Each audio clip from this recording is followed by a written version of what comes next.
So hello everyone दोस्तों, क्या हाल चाल आप लोगों का। तो आज है हमारा 1000 वीडियोस की सीरीज का 122 नंबर का वीडियो। सो फ्रेंड्स, आज का जो मेरा क्वेश्चन है वो है सॉल्व द डिफरेंशियल इक्वेशन, जहां पे हमारे पास डिफरेंशियल इक्वेशन क्या गिवन है, dy by d x equal to y square upon में x y minus x square. So first of all तो मैं हर बार जो आपको बात कहता हूँ वही रिपीट करूंगा एज यूजुअल कि हमें इसको तमीज से लिखना है। तमीज से लिखने का क्या मतलब है कि मुझे इसको ऐसे फॉर्म में कन्वर्ट करना है जहां से मैं ये डिटरमाइन कर सकूं कि मैं इसमें कौन सा मेथड को अप्लाई कर सकता हूं डिफरेंशियल इक्वेशन को सॉल्व करने के लिए। सो फर्स्ट ऑफ ऑल यहाँ पे मैंने डिवाइड जो है, जो हमारा डिनोमिनेटर है वहां से मैंने वाई स्क्वायर कॉमन लिया, तो मेरे पास वाई स्क्वायर से y square cancel out and यहाँ पे मेरे पास रिमेनिंग रह जाएगा एक्स अपॉन वाई माइनस में एक्स अपॉन वाई का होल स्क्वायर, जहां से मैं अगेन x अपॉन y को कॉमन ले सकता हूं, तो मेरे पास में 1 माइनस एक्स अपॉन में y रह जाएगा रिमेनिंग। तो यहां से मेरे पास y पलट के ऊपर जाएगा तो y अपॉन में x and 1 minus x upon में y रह जाएगा मेरे पास। सो यहां से आप देख सकते हो कि मेरे पास में ये एक होमोजीनियस इक्वेशन में कन्वर्ट हो गई है। होमोजीनियस इक्वेशन में किस तरह से हम डिटरमाइन करते हैं कि हमारे पास होमोजीनियस इक्वेशन बन गई है। देखो यहाँ पे हमने अगर जो फंक्शन है उसमें x की जगह पे tx को रिप्लेस किया एंड y की जगह पे ty को रिप्लेस किया, तो अगर आपका t to the power n separate होके f ऑफ एक्स वाई में ही कन्वर्ट हो जाता है तो हमारे पास में वो homogeneous equation of nth order कहलाती है। तो अगर ये होमोजेनियस इक्वेशन हो गई तो हम होमोजेनियस इक्वेशन मेथड को अप्लाई कर सकते हैं उसमें। ओके, तो हम देखो मैं करके बताता हूं। मैंने जो आपको लाइन बोली है कि हमारा f ऑफ एक्स वाई यहाँ पे ये है, अब हमें यहाँ पे x की जगह पे tx रिप्लेस करना है एंड y की जगह पे ty रिप्लेस करना है। तो यहाँ पे मैं ty रिप्लेस करता हूँ, यहाँ पे tx, तो t से t कैंसिल आउट हो जाएगा एंड यहाँ पे भी एज इट इज t से t कैंसिल आउट हो जाएगा। तो मेरे पास में अगेन यही वाली तो इक्वेशन आ जाएगी, यानी कि f ऑफ एक्स वाई ही आ जाएगा।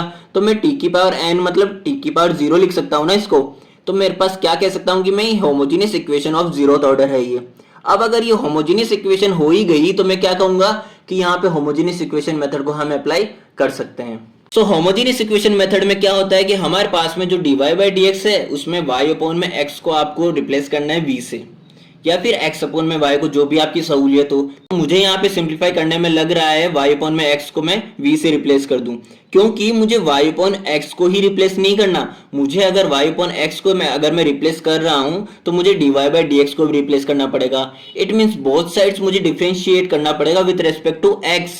तो मेरे पास dy by d x equal to v and v को जब हम एज ए कांस्टेंट ट्रीट करेंगे तो x का differentiation with respect to x 1 हो जाएगा एंड x को जब हम एज ए कांस्टेंट ट्रीट करेंगे तो v का differentiation with respect to x हो जाएगा dv बाई dx। तो यहाँ से मैंने dy बाई dx की वैल्यू को यहाँ रख देना है एंड y अपॉन x की जो हमने वैल्यू कंसीडर की है v, उसको हम यहाँ रख देंगे।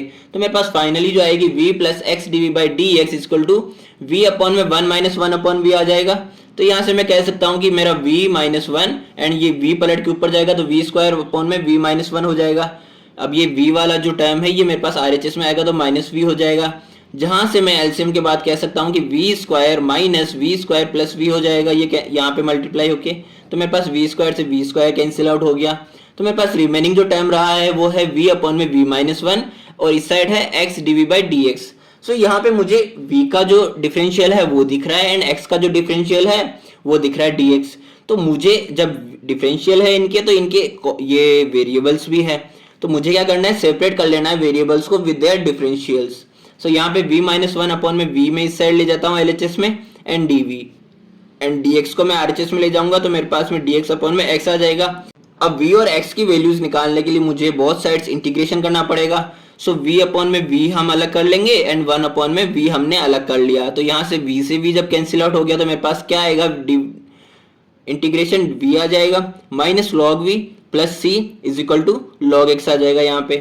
अब यहाँ पे आप देखिए कि v minus log v plus c में अगर मैं लॉग v को इस साइड भेज देता हूँ तो मेरे पास लॉग vx हो जाएगा, क्योंकि दोनों के जो बेस है वो सेम है। तो मेरे पास में एडिशन में क्या हो जाते हैं, फंक्शन मल्टीप्लाई हो जाते हैं लॉगरिदमिक के।